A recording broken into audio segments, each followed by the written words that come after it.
Hello and welcome you all to beat the street.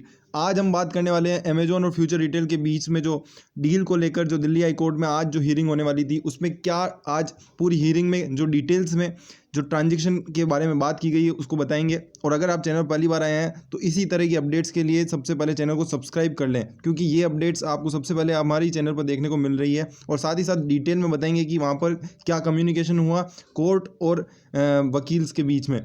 तो सबसे पहले स्टार्टिंग होती है जिसमें बताया जाता है कि दोनों ही के अमेजोन और के पक्ष में और फ्यूचर रिटेल के पक्ष में बताया जाता है और डील के पक्ष में बताया जाता है। और साथ ही साथ स्टार्टिंग होती है SIAC के ऑर्डर, जो कि सिंगापुर आर्बिट्रेशन से रिलेटेड जो ऑर्डर का स्टेटस था उसको पता करने के लिए क्या वो इंडिया में एप्लीकेबल है या नहीं। सबसे पहला और इंपॉर्टेंट चीज़ वहाँ पर निकल के आती है। तो सबसे पहले आपने अगर चैनल को सब्सक्राइब नहीं किया है तो चैनल को सब्सक्राइब कर लें, क्योंकि वीडियो थोड़ा बड़ा होने वाला है और डिटेल में बताएंगे कि पूरा जो हियरिंग में क्या बात चल रही है और पूरा इसका जो स्टेटस है वो करंट स्टेटस से लेके हम बताएंगे कि आने वाले टाइम में क्या एक्सपेक्टेशन क्या किया जा सकता है और फ्यूचर रिटेल के लिए ये किस तरीके से निकल के आता है और अमेजोन को क्या क्या यहाँ पर फेस करना पड़ सकता है। और रिलायंस के लिए भी यहाँ पर शेयर होल्डर्स हैं, तो आप इसमें वीडियो को पूरा एंड तक देखें।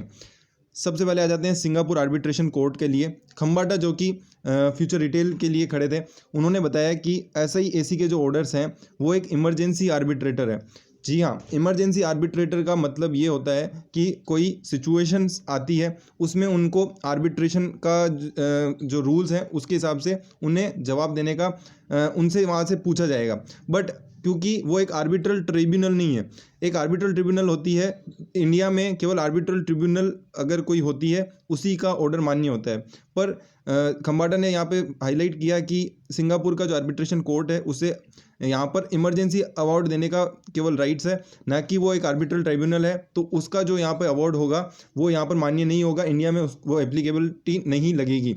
उन्होंने साथ ही साथ यहाँ पर सेक्शन 17 का उदाहरण दिया, जो कि इंडियन आर्बिट्रेशन कोर्ट एक्ट के तहत एप्लीकेबल होता है। उसमें ये साफ साफ लिखा हुआ है कि इंडिया में केवल आर्बिट्रल ट्राइब्यूनल को ही हक है जो इस पर रूलिंग दे सकता है। तो यहाँ पर ये बात सामने आती है कि क्या अब इसमें कोर्ट यहाँ पर किस तरह से कंक्लूजन निकालता है कि क्या SIAC के जो रूल्स के जो ऑर्डर होंगे वो यहाँ पर इंडिया में एप्लीकेबल होंगे नहीं होंगे, क्योंकि उन्होंने भी काफ़ी बड़ा यहाँ पर स्टे लगाया हुआ है और उसके कारण चलते यहाँ पर डील होल्ड पे पड़ी है, जो रिलायंस और फ्यूचर रिटेल के बीच में जो डील हुई है वो। तो अब यहाँ पर निकल के आता है, खम्बाटा ने साफ साफ बताया कि जो ये इंस्टीट्यूशन है वो इंटरनेशनल इंस्टीट्यूशन है, बट वहाँ पर फॉरेन ज्यूरिसडिक्शन में इमरजेंसी आर्बिट्रेशन को रिकग्नाइज किया जाता है, बट इंडिया में केवल इमरजेंसी आर्बिट्रेटर को नहीं माना जाता है जबकि ट्राइब्यूनल को माना जाता है। ये साफ साफ लिखा हुआ है।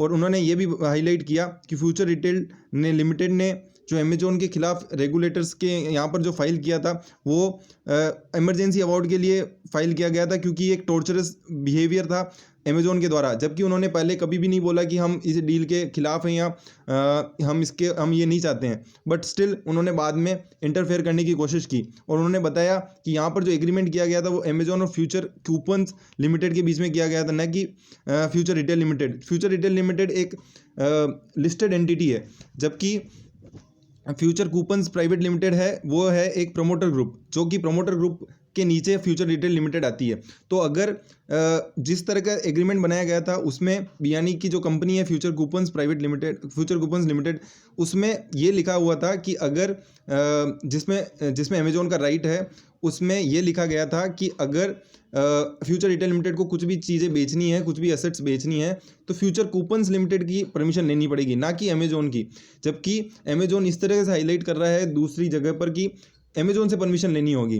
तो उन्होंने साफ साफ हाईलाइट किया कि अमेजोन गलत तरीके से यहाँ पर इंटरफेरेंस करने की कोशिश कर रहा है। और उन्होंने बताया कि फ्यूचर कूपन्स लिमिटेड ने ऑलरेडी इसको परमिशन दी थी, तो यहाँ पर अमेजोन का कोई हक नहीं बनता कि वो फ्यूचर रिटेल लिमिटेड की चीज़ों में इंटरफेरेंस करे। और अगर ऐसा होता है तो FDI के नॉर्म्स भी यहाँ पर वायलेट होते हैं, क्योंकि किसी भी कंपनी से अगर अमेजोन से पूछना भी हुआ तो इसका मतलब ये होगा कि अगर हम अमेजोन से पूछेंगे इसका मतलब ये होगा कि हम उनके अंदर काम कर रहे हैं, मतलब उनके अंडर में काम कर रहे हैं और उनका राइट्स यहाँ पर ज़्यादा है as compare to Future Coupons limited.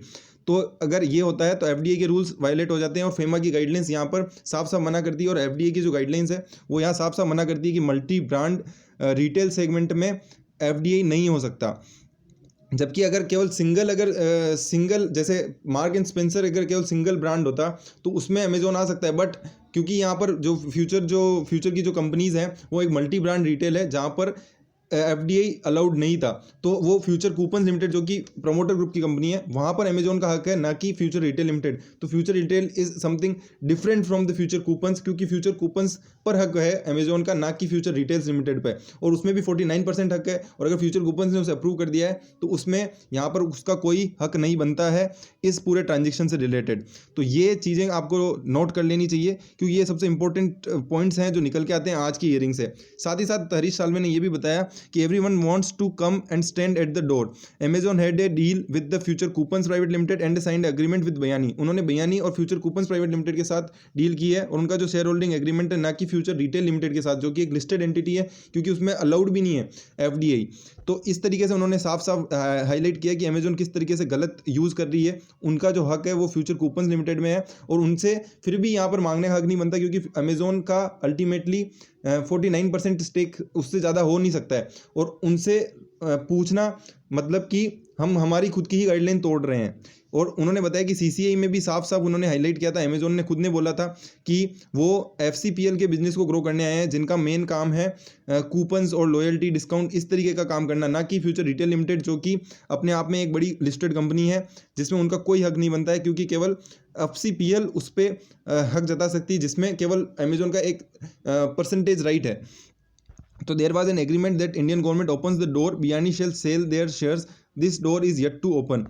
If I need this permission from an American company, it will mean that it has management rights over me. मतलब मेरे ऊपर खुद मैनेजमेंट ओवरराइड कर रहा है। तो ये साफ साफ उन्होंने बताया कि ये पूरी तरीके से गलत हो जाएगा अगर हम अमेजोन से पूछकर अगर ये ट्रांजेक्शन करते हैं, तो ये पूरा ऐसा हो जाएगा कि मैनेजमेंट उनका, अमेजोन का जो मैनेजमेंट है उसने ओवरटेक कर लिया है फ्यूचर कूपन्स में, जबकि एफडीआई की गाइडलाइंस के हिसाब से ये करना पॉसिबल ही नहीं है। एंड उन्होंने फिर इसके बाद बताया कि I filed the suit to stop Amazon from saying that they have right in me. और उन्होंने बात साफ करते हुए बताया कि अमेजोन का यहाँ पर कोई भी 1% राइट नहीं बनता है कि वो यहाँ पर इस पर हक जता सकते हैं। सिंगल जज से यू आर राइट, राइट जज, सिंगल जज says since matter is before statutory authority they will decide in accordance with law and emergency arbitrator award. इसके अलावा उन्होंने बताया कि hence they are in appeal today if there is an emergency award and a single जज award the court has to go with the single जज। उन्होंने बताया कि इमरजेंसी अवार्ड और सिंगल जज का अगर कोई ऑर्डर निकल के आता है तो कोर्ट को हमेशा सिंगल जज का ऑर्डर को मानेगा, ना कि इमरजेंसी अवार्ड को। जबकि SIAC का जो अवार्ड है वो एक इमरजेंसी अवार्ड है, जो मैंने आपको पहले भी हाईलाइट किया कि उसका खंबाटा ने भी बताया कि उसका जो पूरा कंक्लूजन होगा वो आर्बिटर इंडिया में एप्लीकेबल नहीं हो सकता, क्योंकि इंडिया में केवल आर्बिट्रल ट्राइब्यूनल को एप्लीकेबिलिटी मिलती है, जबकि वो केवल इमरजेंसी अवार्ड देने के लिए बनाया गया है। अब आ जाते हैं, साल्वे ने फिर एग्रीमेंट को रेफर करते हुए बताया कि ये जो एग्रीमेंट है वो फ्यूचर कूपन्स और अमेजोन के बीच में लिया गया था, जबकि अमेजोन की रियल इंटेंशन ये नहीं है कि वो इंडिया के जो ये फ्यूचर रिटेल लिमिटेड का ट्रांजेक्शन रोकना है, ना कि उनकी जो उन्होंने जो इन्वेस्टमेंट किया था वो फ्यूचर कूपन्स में किया था, ना कि फ्यूचर रिटेल में। और इनडायरेक्टली वो उन्होंने जिस तरीके से आंख यहाँ पे लिखा है कि blow smoke in the eyes of the Indian authorities, उन्होंने बताया कि इंडियन अथॉरिटी में किस तरीके से उन्होंने धूल झोंकने का कोशिश की है, और बताया कि फ्यूचर रिटेल में उनका इन्वेस्टमेंट है, जबकि उनका इन्वेस्टमेंट है फ्यूचर कूपन्स लिमिटेड में।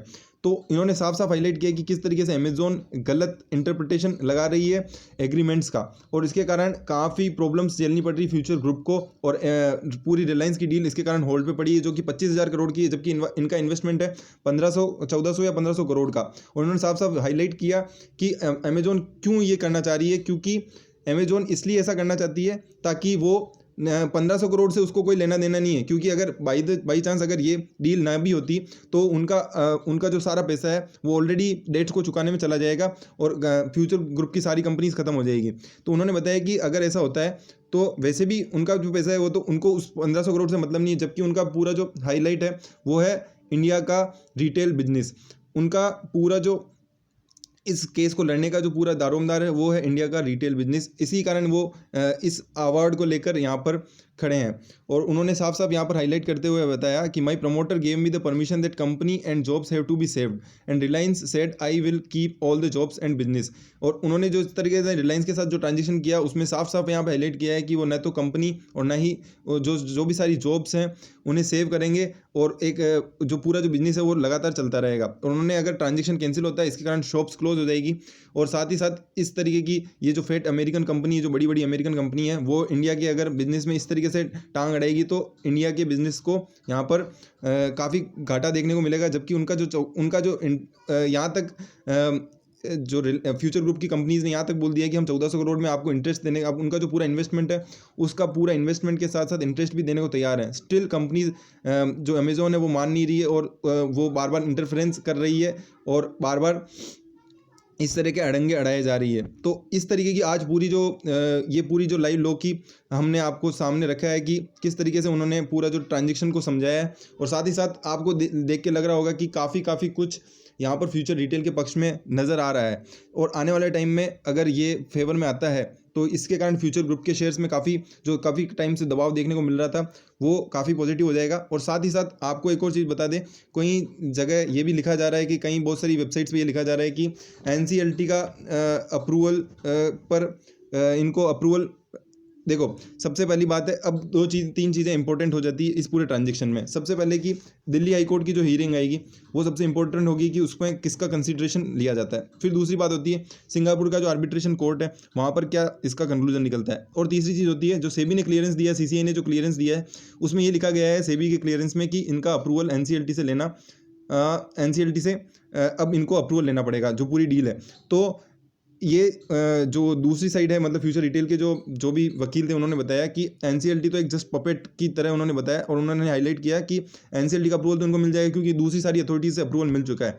तो इस तरीके से पूरा उन्होंने बताया। और NCLT का अब अप्रूवल पेंडिंग है और शेयर होल्डर का अप्रूवल पेंडिंग है। तो अब ये देखना होगा कि दिल्ली हाई कोर्ट इसके किस तरीके से कंक्लूजन पे लाती है। अभी हियरिंग को 1 तारीख तक अर्जेंट कर दिया है, पर अगर आपको इस तरह की अपडेट्स चाहिए तो चैनल को सब्सक्राइब जरूर कर लें, क्योंकि अगर आपने वीडियो यहाँ तक देखा है तो चैनल को सब्सक्राइब करना जरूर बनता है। और दिल्ली हाई कोर्ट की और ये इस तरीके की हियरिंग्स आने वाले टाइम में हम और लेकर आने वाले हैं कि आपको सबसे पहले अपडेट किया जा सके। तो वीडियो को शेयर करते रहें सारे फ्यूचर ग्रुप के शेयर ग्रुप में, आपके व्हाट्सएप ग्रुप में, टेलीग्राम ग्रुप में। और हमारा टेलीग्राम और ट्विटर आप ज्वाइन कर सकते हैं, नीचे लिंक डिस्क्रिप्शन में गिवन है। बाकी अपना स्टॉक रिकमेंडेशन हमें कमेंट सेक्शन में बता दें तो हम उस पर आपके आने वाले टाइम में वीडियो लाएंगे। Q3 एनालिसिस की वीडियोस आ चुके हैं तो आप उसे जाकर विजिट कर सकते हैं। चैनल को सब्सक्राइब करना ना भूलें ताकि आपको ये इस तरीके की डिटेल्ड अपडेट्स और वहाँ पर क्या कमेंट्री हुई है उसका डिटेल्ड एक्सप्लेनेशन आपको मिल सके। Thank you so much.